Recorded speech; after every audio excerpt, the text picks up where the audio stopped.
Kama una swali usiache kuniuliza kuhusiana na huyu ndugu yangu, mtu wangu wa karibu, lakini mimi binafsi ni mtu ambaye ananishangaza sana. Tumekuwa tukifanya shughuli hizi za ukamataji wa chatu siku zote na imekuwa ni pati ya maisha yetu, lakini yeye kuifanya hii shughuli kwake imekuwa ni sehemu kubwa ya maisha. Miongoni mwa vitu ambavyo vimetushinda sana ni kukamata chatu wa yule bibi.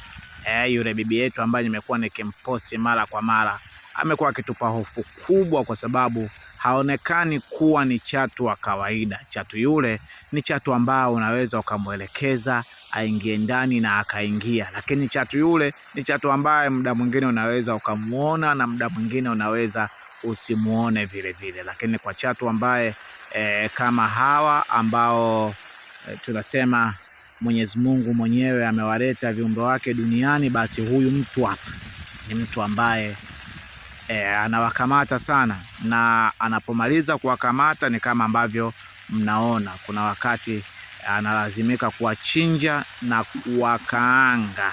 Yeye mwenyewe anawachinja kama ambavyo mnaona hapo.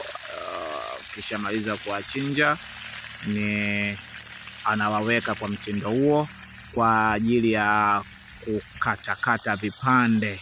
Mara baada ya kuwa amemaliza kukata vipande, basi anawaleta jikoni tayari kabisa kwa ajili ya kuwakaanga kama ambavyo mnaona wanakaangwa samaki. Wewe mtazamo wako ni upi? Au wewe unadhani kwamba huyu mtu ni wa aina gani? Itazame vizuri hiyo video mpaka mwisho, inaendelea tuweze kuona mara baada ya kumaliza kukaanga ni shughuli gani ambayo anafanyia hivyo vipande vya chatu. Wachina ni miongoni mwa watu ambao wamekuwa wanapenda sana nyama hii ya chatu, lakini yapo makabila mengine Tanzania hapa yamekuwa yakitumia nyama hizi za chatu.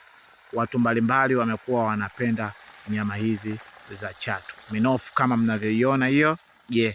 Wewe unaweza ukala hii? Hapo ni mara baada kuwa imeisha kukaangwa.